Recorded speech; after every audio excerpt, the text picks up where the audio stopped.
SBI mutual fund जिसकी काफ़ी ज़्यादा म्यूचुअल फंड स्कीम्स मार्केट में रन कर रही है, उन्हीं में से एक है एसबीआई फोकस्ड इक्विटी फंड।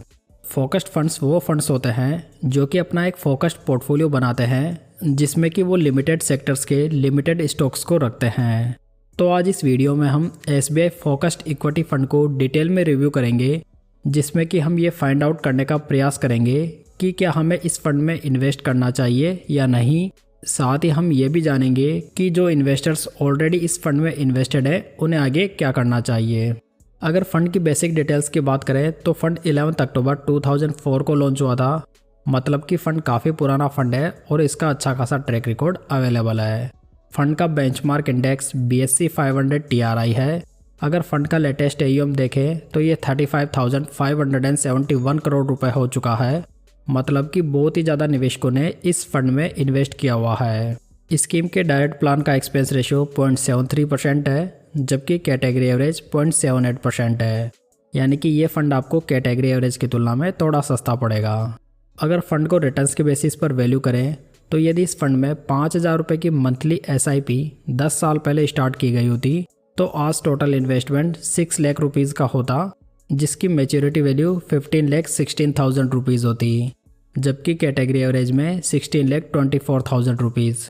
तो यहाँ पर फंड ने SIP में कैटेगरी एवरेज की तुलना में कम रिटर्न्स बना कर दिए हैं। वहीं यदि सेम पीरियड के लिए 1 लाख रुपए लमसम इन्वेस्ट किए गए होते तो आज उसकी मैच्योरिटी वैल्यू 4,37,000 रुपीज़ होती, जबकि कैटेगरी एवरेज में 4,62,000 रुपीज़। तो यहाँ पर फंड ने लमसम के मामले में भी कैटेगरी एवरेज से कम रिटर्न्स बना कर दिए हैं। यदि फंड के रोलिंग रिटर्न्स पर नज़र डालें तो फंड ने लास्ट 10 ईयर्स में 15.96% के रिटर्न्स बनाए हैं, लास्ट 5 ईयर्स में 20.64%, लास्ट 3 ईयर्स में 13.41%, जबकि लास्ट 1 ईयर में 26.36% के रिटर्न्स बना कर दिए हैं। फंड की रैंक लास्ट 10 ईयर्स में 31 फंड्स में से 13th है, जबकि लास्ट 5 ईयर्स में 50 फंड्स में से 34th। देखा जाए तो फंड के रिटर्न्स लास्ट 10 ईयर्स में अप्रॉक्स 16% के हैं, जो कि अच्छे रिटर्न्स तो माने जा सकते हैं, लेकिन बावजूद इसके फंड के रिटर्न्स सभी टाइम फ्रेम्स में अपने बेंचमार्क इंडेक्स और कैटेगरी एवरेज से कम है। साथ ही इम्पोर्टेंट बात यह है कि लास्ट 3 ईयर्स में जहां पर मार्केट इतना बढ़िया परफॉर्म कर रहा है, फिर भी ये फंड इन 3 सालों में ओनली 13% के एनुअलाइज रिटर्न्स बना पाया है। चलिए आगे बढ़ते हैं और फंड के रिस्क रेशियोज पर नज़र डाल लेते हैं। फंड का अल्फ़ा देखें तो ये नेगेटिव में 0.38% है, जबकि कैटेगरी एवरेज अल्फ़ा 1.54% है। अल्फ़ा रेशियो जो होता है वो ये बताता है कि फ़ंड अपने बेंचमार्क इंडेक्स से कितने अधिक रिटर्न्स बना कर दे रहा है। तो यहाँ पर फंड का अल्फ़ा नेगेटिव में है, तो इसका मतलब ये है कि फ़ंड अपने बेंचमार्क से अधिक रिटर्न्स नहीं बना पा रहा है। बीटा देखें तो ये 0.69 है, जबकि कैटेगरी एवरेज का 0.90 है। बीटा रेशियो जो होता है वो फंड की वॉलेटिलिटी को मेजर करता है, तो यहाँ पर फंड कैटेगरी में सबसे लोएस्ट वॉलेटाइल फंड है। शार्प रेशियो देखें तो ये फंड का 0.72 है, जबकि कैटेगरी एवरेज का 1.03 है। किसी फंड का शार्प रेशियो ये बताता है कि फंड कितने रिस्क फ्री रिटर्न्स बना कर दे रहा है, तो यहाँ पर भी फंड का शार्प रेशियो कैटेगरी में काफ़ी नीचे है। स्टैंडर्ड डेविएशन देखें तो ये फंड का 11.65 है, जबकि कैटेगरी एवरेज का 12.99 है। किसी फंड का स्टैंडर्ड डेविएशन ये बताता है कि फंड के रिटर्न्स उसके हिस्टोरिकल एवरेज रिटर्न से कितना डेविएट हो सकते हैं। अगर ये रेशो कैटेगरी एवरेज से ज़्यादा है तो वो फंड ज़्यादा वोलेटाइल माना जा सकता है।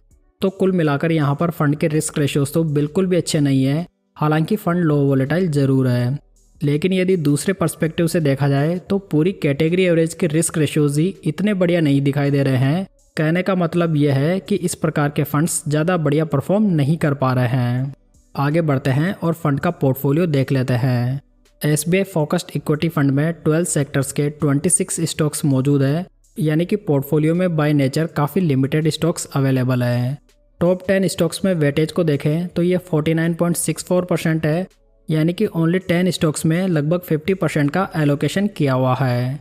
पोर्टफोलियो का PE रेशियो देखें तो ये 28.43 है, तो यहाँ पर PE के अकॉर्डिंग तो फंड का पोर्टफोलियो तो कंफर्टेबल वैल्यूएशन पर दिखाई दे रहा है। स्कीम को फंड मैनेजर के रूप में मिस्टर राम अय्यर श्रीनिवासन 2013 से मैनेज कर रहे हैं, जो कि SBI स्मॉल कैप फंड को भी मैनेज करते हैं, जो कि SBI का काफ़ी बढ़िया फंड है। तो यहाँ पर स्कीम में फंड मैनेजर रिलेटेड तो कोई भी इशू नहीं है। आप फंड का एसेट एलोकेशन यहाँ पर देख सकते हैं, जहाँ पर लार्ज कैप कंपनीज में लगभग 51% इन्वेस्टेड है, मिड कैप कंपनीज में 41%, जबकि स्मॉल कैप कंपनीज में 7% है। तो यहाँ पर इस फंड ने कैटेगरी एवरेज की तुलना में मिड कैप स्टॉक्स में थोड़ा ज़्यादा एक्सपोजर लिया हुआ है। फंड का सेक्टर वाइज एलोकेशन देखें तो इसने financial services, health care, consumer staples और कम्युनिकेशन में हाईएस्ट एक्सपोजर बना रखा है। तो यहाँ पर सेक्टर वाइज एलोकेशन तो ठीक दिखाई दे रहा है, हालांकि फंड ने कम्युनिकेशन सेक्टर में बहुत ही ज़्यादा एक्सपोजर ले लिया था, जिसे वो रिड्यूस करते हुए 9% से 6% तक कर चुका है। दोस्तों यहाँ पर आप फंड की कंप्लीट स्टॉक होल्डिंग को भी देख सकते हैं, जिसमें कि आपको कुछ फॉरेन स्टॉक्स भी देखने को मिल जाएंगे। इस पोर्टफोलियो में भी आपको काफ़ी ऐसे स्टॉक्स दिख जाएंगे जो कि काफ़ी लंबे समय से अंडर परफॉर्म कर रहे हैं, जैसे कि HDFC bank, Kotak bank, Bajaj finance, Relaxo और मेड प्लस।